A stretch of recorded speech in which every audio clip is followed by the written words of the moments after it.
Hey there, and welcome. I'm Anna Hartman, and this is Unreal Results, a podcast where I help you get better outcomes and gain the confidence that you can help anyone, even the most complex cases. Join me as I teach about the influence of the visceral organs and the nervous system on movement, pain, and injuries, all while shifting the paradigm of what whole body assessment and treatment really looks like. I'm glad you're here. Let's dive in. Hello, and welcome to another episode of the Unreal Results podcast. Whew, I have been rushing around this morning, or today, I guess it's not morning anymore, packing for a trip. I'm going to be gone 3 weeks about, and it's just a lot. Because I'm also teaching this weekend, and so it's like two separate things I'm packing for. Multiple different types of weather. Plus, it's the time of year where the weather can be literally anything. So it's hard. And I don't like to check a bag, but I'm going to just because it seems easier to deal with all of that. So yeah. And then too, on top of that, when I'm gone for that long, I like to sort of like clean up the house and like I got to take all the food out of the refrigerator that's going to spoil and like water the plants and take out the garbage and all the things. And so it's just a lot to do. With that said, I wanted to record a podcast before I left just to have sort of like one in the chute. Because I know, for the next like probably 5 days, I'm going to be like settling in and, I'm not sure what kind of microphone I have. So it's just a lot. And then too, I was like, what do I want to talk about? I've been wanting to do like a 10-year anniversary episode for my business, but I still haven't like sat down and like reflected on my thoughts for the 10 years. And then, my friend Erica Webb, she has a podcast called I don't know what it's called, but her business is like the Self-Kind Hub. She's a somatic therapist, psychotherapist, and movement practitioner down in Australia. And on her podcast recently, I saw that she did a like top 5 books. And I was like, oh, you know what? That would actually be a good episode to do because I get asked a lot about books, like books I would recommend for my courses, books I would recommend in general. So that's what today's podcast is going to be about. And there's no way I could keep it to 5 because that's just unrealistic for me. But also, of my whole bookshelf, so here's the thing. I love to read, like, for fun. That is, like, when I want to relax or when I know I am, like, well-regulated, I have the space in my brain and body to relax enough to read for fun. So, obviously, this podcast, I'm not going to share with you my favorite for fun books because it's not relevant to the topic of the podcast. But just know that I love books. Big book lover. My family, I grew up in a big book loving family. All big readers. My mom's side of the family. And so that is part of why I have so many textbooks even too. Because when a course recommends a book, I'm like, yeah, I'll buy it. I love the book. With that said, I don't read all the books. I don't read many of the books, even the ones that I'm supposed to read for the courses. And that's my,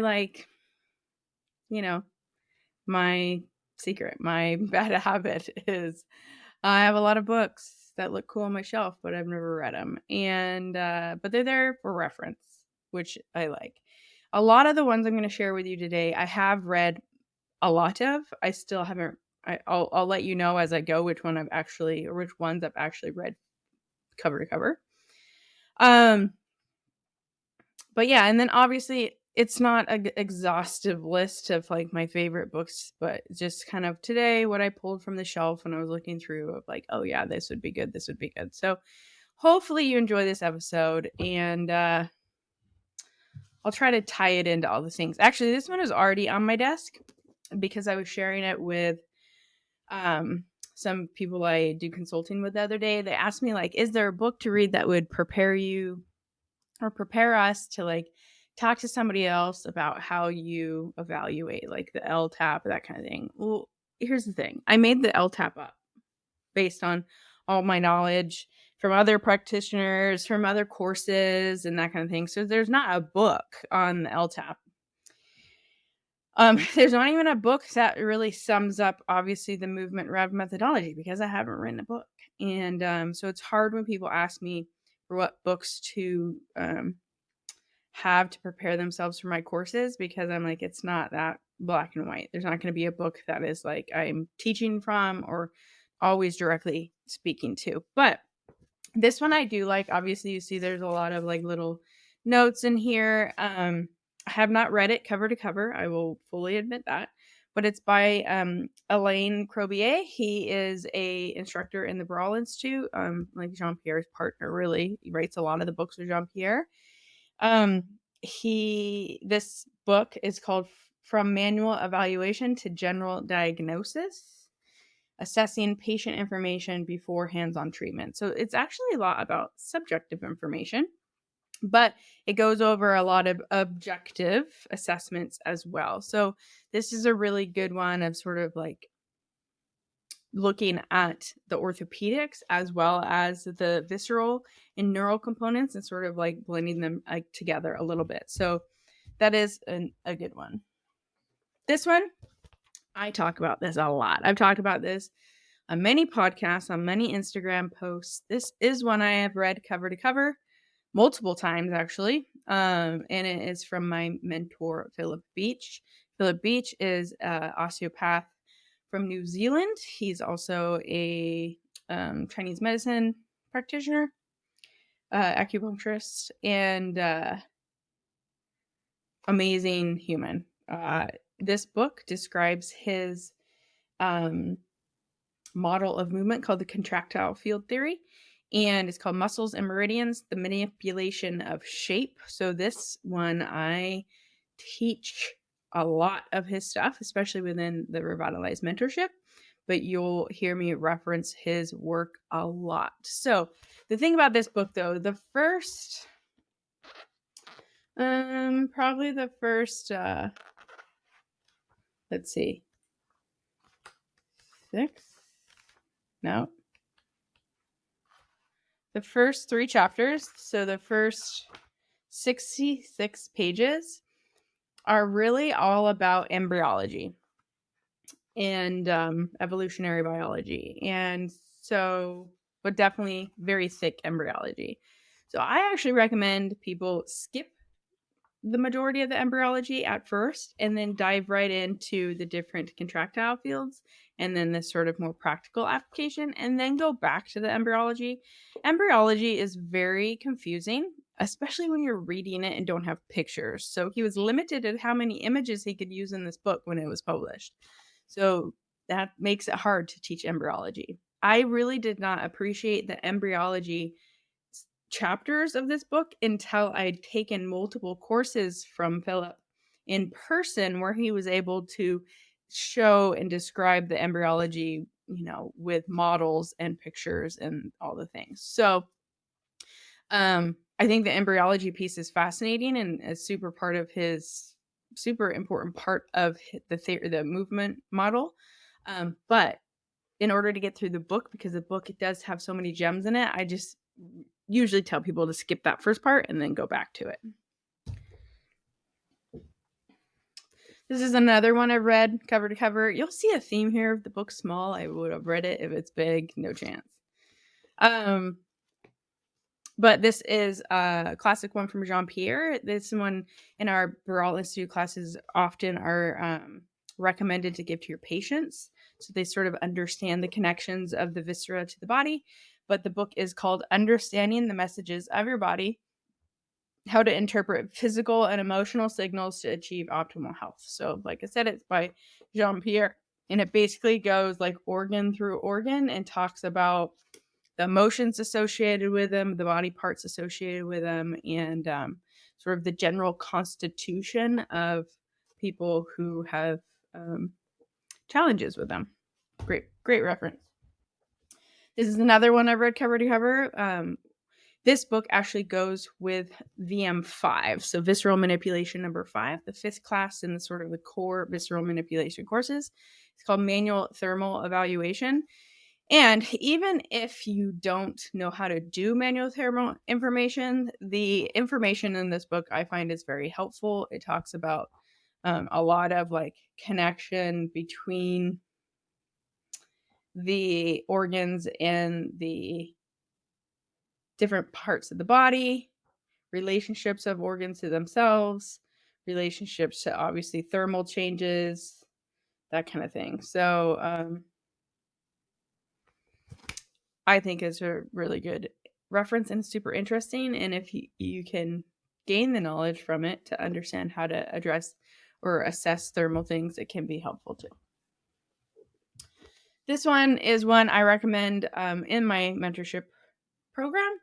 And I reference quite a bit, though, even though I've referenced it quite a bit, I have not actually read the whole thing. I've read bits and pieces of it.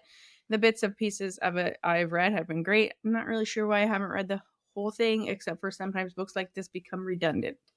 And that's good for some people because redundancy helps to like get in your head. But for someone like me, who tends to have a little bit more of like a photographic type memory, redundancy just seems boring for me. So, I mean, I don't know. I'm weird. So, but this book has some really practical applications of how to connect into your parasympathetic nervous system. It is where I got the basic exercise from. So if you've taken the results cheat code or you're planning to take the results cheat code coming up, the basic exercise is by far a lot of people's favorite exercise to address cranial tensions, and it is from Stanley Rosenberg out of this book, Accessing the Healing Power of the Vagus Nerve. So this one, I have not read cover to cover, but I've read many parts of it. It is the book for the first neural manipulation class of the Burrell Institute.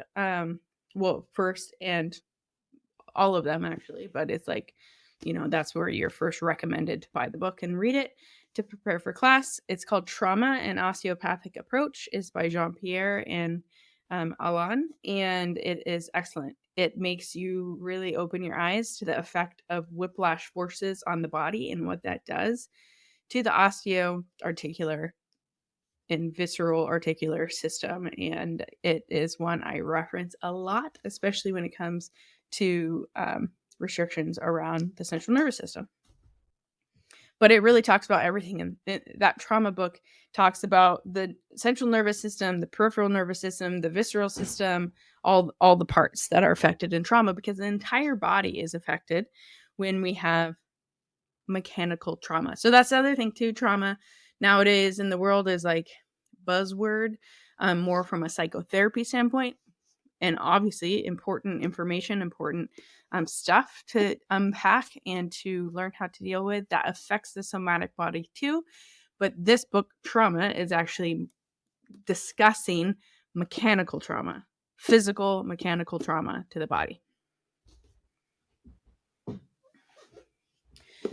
This is a favorite. It's been a favorite for a really long time. It is the Donald Newman kinesiology book. I believe there's a new edition out. I do not have the new edition. I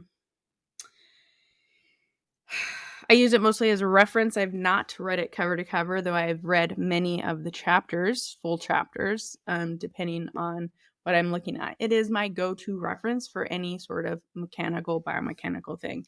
The way he describes things is amazing. The diagrams are amazing. Many of the diagrams you'll see in Shirley Sarman's work are from him.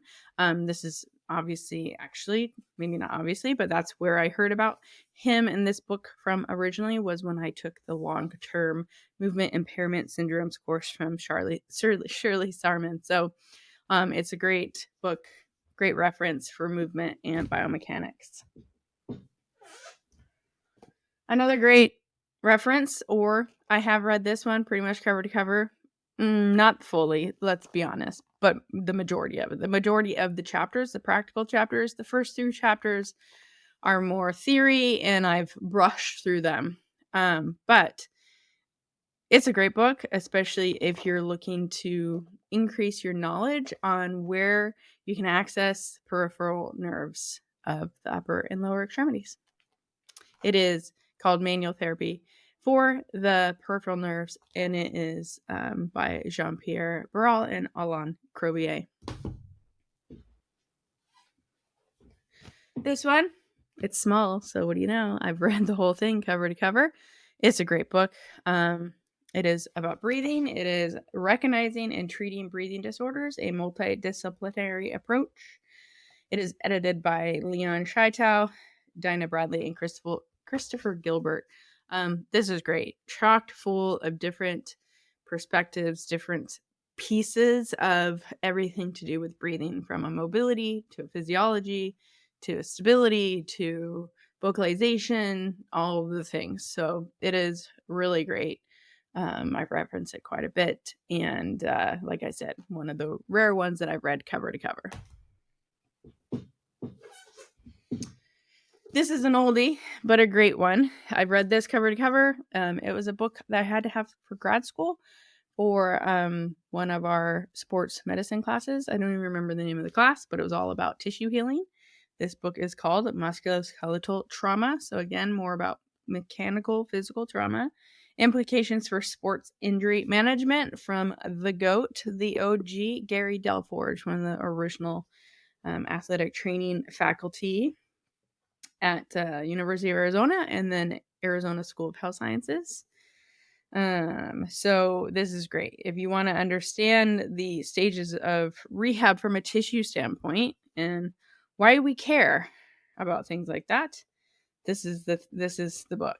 And actually, now that I flip through it, I flip right open to like a thing about the cerebellum. So as you know, this is a cool thing. And the homunculus, somatosensory map. This is just a really great book when it comes to rehab. I love it. Look at this, and a whole map of the cerebellum and relationship to the body.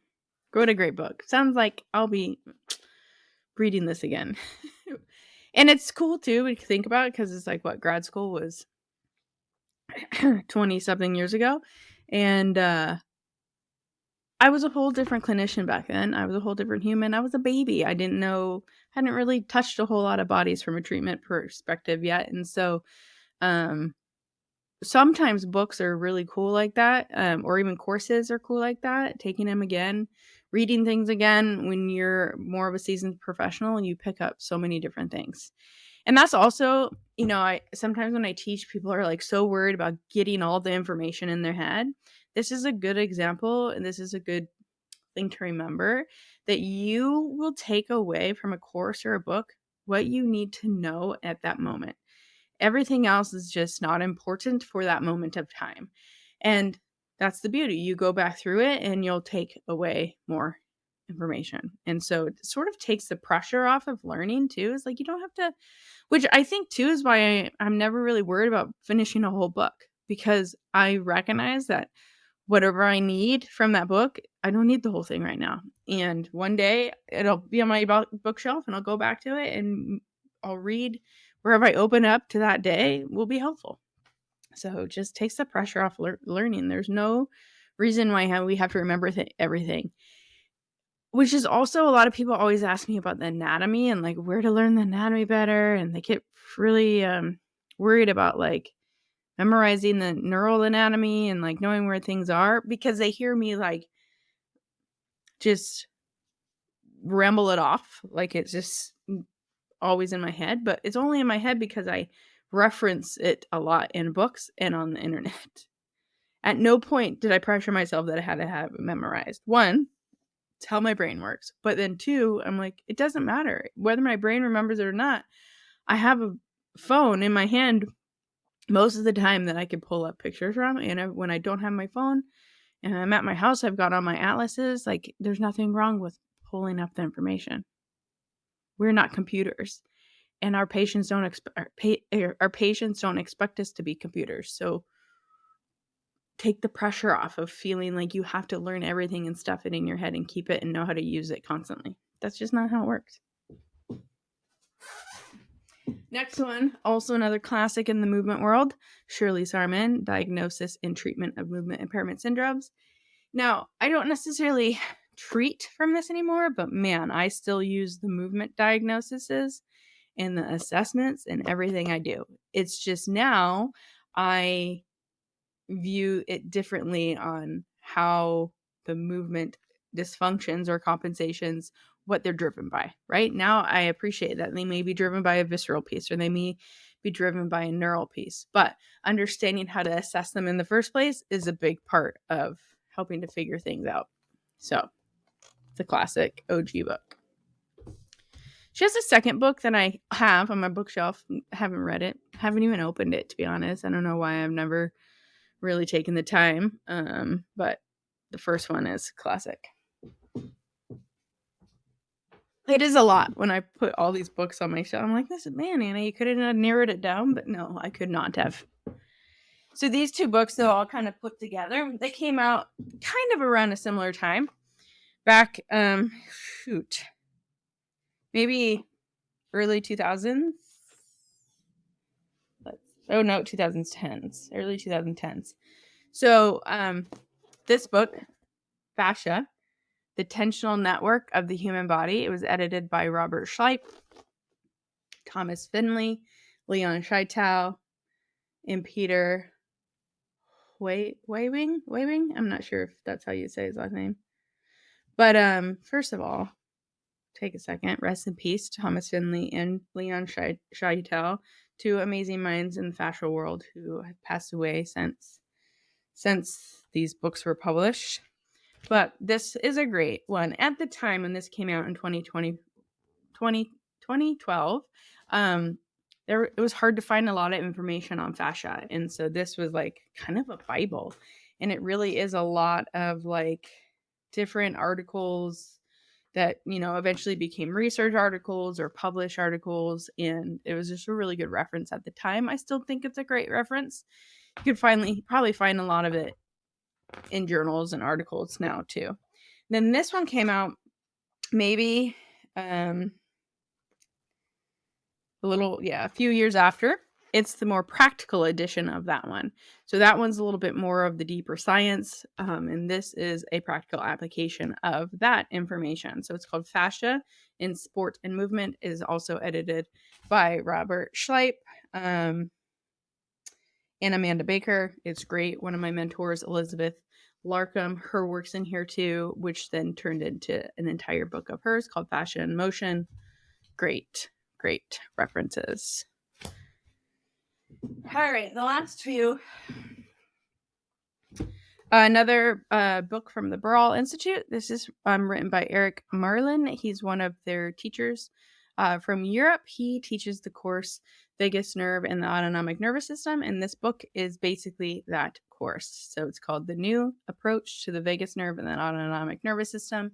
It's a great course. I think I just recently referenced it in one of the podcast episodes.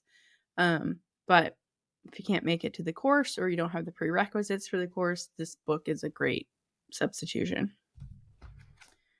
I've not read it cover to cover, but as I flipped through it, I recognized that a lot of it was from our study guide. So I feel like I've read it. But I reference it quite a bit. This one, it's small, so guess what? Read it cover to cover. It is a OG classic for manual therapy. Brian Mulligan's book, Manual Therapy, Nags, Snags, and Moves with Movement. I use this manual therapy literally on a daily basis. Some of the best tape jobs have also come from this book, but it is a must in everyone's catalog of references if you have not already purchased it. And then last, but definitely not least, Katie Bowman's book, Movement Matters. So this is a little bit more of a fun read versus a reference read, but it has a lot of practical information. It goes very nicely with Philip Beach's Muscles and Meridians, but basically an entire book of essays on movement science, movement ecology, and the nature of movement, and how we need more movement in our lives, and how to sort of arrange your lifestyle and your life to include more movement, and how that is different from exercise. So really great book, really great read. That's it. So that's a lot of books. 1, 2, 3, 4, 5, 6, 7, 8, 9, 10, 11, 13, 14, 15, 16 books. I told you I'd never be able to do 5. And it would be really hard, to be honest, to pull out from those to 5. I'm going to try. I'm really going to try. Let me look at the backs of them. If I were to take these 16 and boil it down to 5, it would be Muscles and Meridians, Understanding the Messages of the Body, the Peripheral Nerves,